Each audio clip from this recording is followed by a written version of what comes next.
ওই যে কিছুদিন আগে আপনারা শুনছেন বাংলাদেশের কোন এক জেলায় কবর থেকে একজনকে উঠাইয়া পুড়িয়া ফেলছে, শুনেন নাই?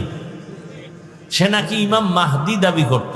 ইমাম মাহদি তো এত তাড়াতাড়ি মরার কথা না, সে মরলো কেন? ইমাম যদি মরে মুক্তাদির উপায় কি? ডাক্তারের রোগে ধরলে রোগীর উপায় কি? ইমাম মাহদি আসবেন, গোটা দুনিয়াতে ইসলাম কায়েম হবে। আর রাজবাড়ী যদি ইমাম মাহদি থাকে, ঢাকার শহরের অবস্থা তো খারাপ কেন?